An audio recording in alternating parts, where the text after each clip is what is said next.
এদের চক্রান্ত বড় ভয়ঙ্কর। এদের এই ছোট মনের কারণে আজ হাজার হাজার স্বামী তার নিজের আপন বোনের সাথে, আপন ভাইয়ের সাথে সম্পর্ক রাখতে পারছে না। এটাকে আমি বেশি বলে ফেললাম? কুষ্টিয়ায় আমি 9 সালে যে ওসি সাহেবকে পড়াতাম, নিজের আপন ভাইয়ের সাথে 30 বছর সে কথা বলে না। খুব বড় বিষয় না? এই বর কারণে আজ কত বছর হয়ে গেল নিজের আপন মায়ের পেটের ভাই। এখানে বহু স্বামী আমরা এই ঝামেলায় পড়ে আছি। এই স্ত্রীর ছোট মনের কারণে অনেক স্বামী নিজের আপন বোনের খোঁজ খবর নেয় না।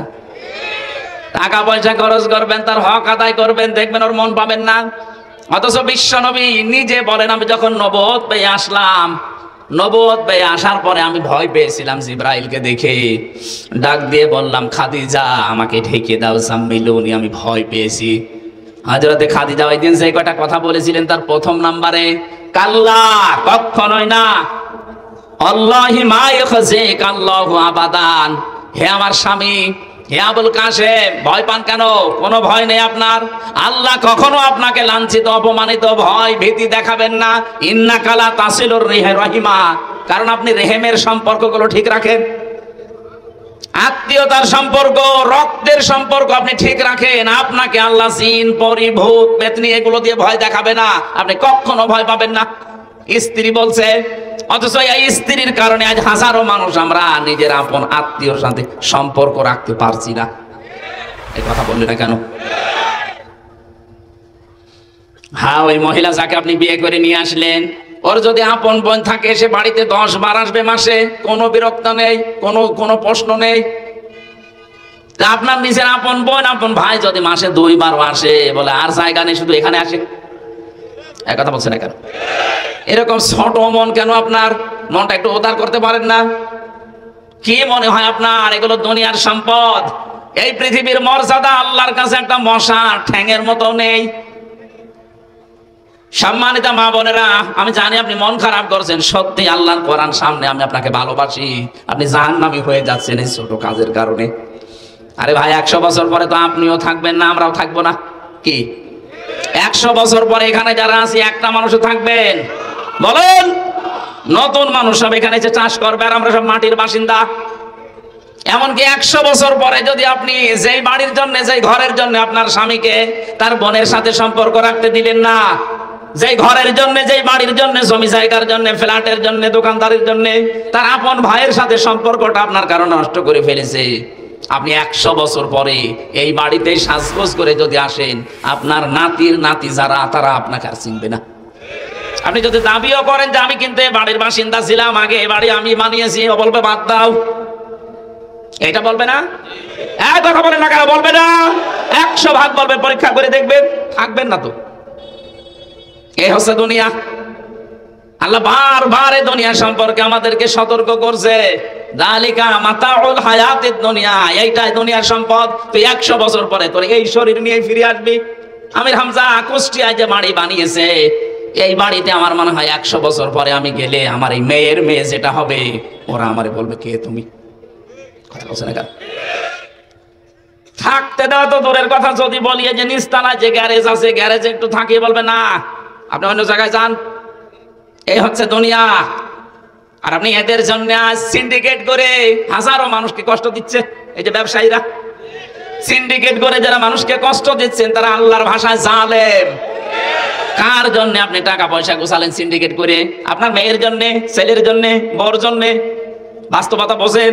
এই টাকা পয়সা ভোগ করার জন্য তারা 2 পায়ে খাড়া আছে, কিন্তু পাপ ভোগ করার জন্য একটাও খাড়া নেই। এটা বাস্তব কিনা বলেন? বলেন না কেন? সুতরাং আমরা যেন এরকম পাগল হয়ে না যায়, আমি সহ যারা আছি এই পাগল হব না আমরা। এই পাগলামি করবেন তো ধরা খাবেন। আপনার পাপ নেওয়ার জন্য কেউ রাজি না, অথচ এই অন্যায়ের কারণে যে পাপ হয়ে গেল।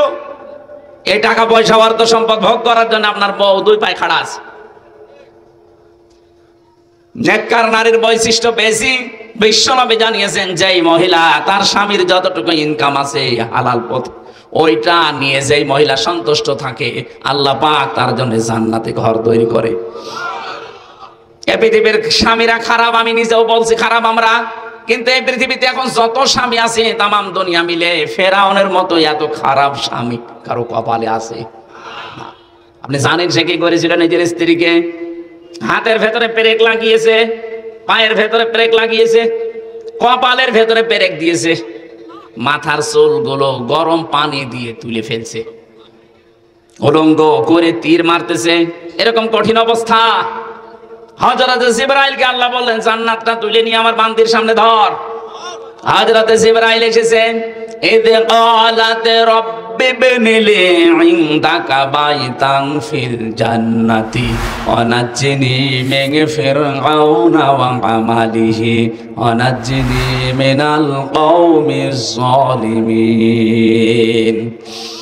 হযরত জিবরাইল এসে বললেন, আল্লাহর বান্দি, তুমি যে পরীক্ষায় অবতীর্ণ হয়েছো, ঈমানের এই পরীক্ষা দেখে আল্লাহ খুশি হয়ে জান্নাত পাঠিয়ে দিয়েছে তোমার জন্য। হযরতে আসিয়া ডাক দিয়ে বলেছিলেন, ফেরেশতা আল্লাহকে বলো এই জান্নাত না, উনি সেখানে আছে, ওনার সামনে আমার জন্য একটা ঘর বানিয়ে দিক, যে ঘরে বসে বসে ওনাকে দেখা যায়। আর আল্লাহকে বলো, রব্বুল আলামিন, আমার স্বামী আমার উপরে যা করছে, আমার হাতে পায়ে পেরেক লাগানো, কপালের ভেতরে শলাকা দিয়েছে, আমার মাথার উপরে গরম তেল ঢেলে দিয়ে চুলগুলো সব তুলে ফেলেছে, আমাকে পাথর মারার জন্য, তীর মারার জন্য উলঙ্গ করে দাঁড় করিয়ে রেখেছে। এই কঠিন অবস্থা দেখে আল্লাহ তুমি আমার স্বামীর উপরে রাগ করো না, আমার স্বামীর এই জুলুম দেখে তুমি রাগ করো না, এবং কে জালেমদেরকে জুলুম করাচ্ছে তাদের উপরও তুমি রাগ করো না। তুমি একটা কাজ যদি করতে চাও তাহলে এই জুলুম থেকে আমাকে বাঁচাও, কিন্তু আমার স্বামীর উপরে তুমি রাগ করো না। স্বামী কি আল্লাহর ওলি ছিল? এত বড় খারাপ স্বামী দুনিয়া কারো আছে? এরকম কঠিন পরিস্থিতিতেও তুমি স্বামীর জন্য বরদোয়া দেননি, আর তুমি সব পাওয়ার পরে মাসে 2টা সাবান কম হলে উল্টা পাল্টা গালি দাও। তুমি জান্নাত পাওয়ার জন্য 2 পায়ে খাড়া। মরে দেখো, জান্নাত না তোমাকে জাহান্নামের তলদেশে আল্লাহ দিয়ে দেবে। বিশ্বনবী মেরাজ থেকে ঘুরে এসে বলেছিলেন, আমি মেরাজে মহিলাদেরকে 2টা কারণে জাহান্নামে বেশি দেখেছি। 1 নম্বরে কুফরি করা। সাহাবীরা বললেন, হুজুর ওরা কি কুফরি আল্লাহর সাথে করে? বলে না, স্বামীর সাথে। স্বামীর সাথে কুফরি করে কি করে? নাফরমানি করে স্বামীর সাথে, এইভাবে সব দিয়েছে সারা জীবন পুরুষটা। একদিন যদি বছরে একটা জিনিস কম হয় তখন খোটা দেয়। এরকম মহিলা দেশে নেই। আমি তো বাস্তব কথা বলছি ভাই। যাদের পরিবারে এরকম মহিলা আছে, ওর দুনিয়া শেষ, আখিরাত তো শেষ। হয়তো কিছুদিন আপনি শান্তি শান্তি পাবেন দুনিয়ায় ভোগ করার জন্যে। আল্লাহ বলেন এগুলো দুনিয়ায় ভোগ করা জিনিস করে না, শুধু বিয়েতে ব্যবহার করবে বলে সোনা কিনতে আছে। এই চাপ দিয়ে দিয়ে যারা দুনিয়ার স্বর্ণ কেনে, স্বর্ণের যাকাত দেয় না, শুধু রেখে দেয়। এগুলো কিয়ামতের দিন লোহা দিয়ে গরম করা হবে, আগুন দিয়ে, এর উপর পিঠের উপরে, বুকের উপরে, মুখের উপরে আল্লাহ ছাপ দেবেন। বলেন নাউজুবিল্লাহ। আপনার দুনিয়ায় যত সম্পত্তি আমরা দেখতে পাই না কেন, আপনার সন্তান বলেন, আপনার পঞ্জীবিত সোনা রূপা, আল খাইলিল মুসাব্বামা, পৃথিবীতে যে সাদা কপালওয়ালা ঘোড়া, এখানে ব্যাখ্যা খাইলের ব্যাখ্যায় শুধু ঘোড়া না, আধুনিক তাফসিরে খাইল মানে এই যে প্রাইভেট কার, বড় বড় বাস যেগুলো দেখতেই, প্লেন বলেন, হেলিকপ্টার বলেন, যেগুলো দেখলেই চোখ ছুড়িয়ে যায়, এগুলো সব এই খাইলের ভেতরে দ্রুত গতি সম্পন্ন যান।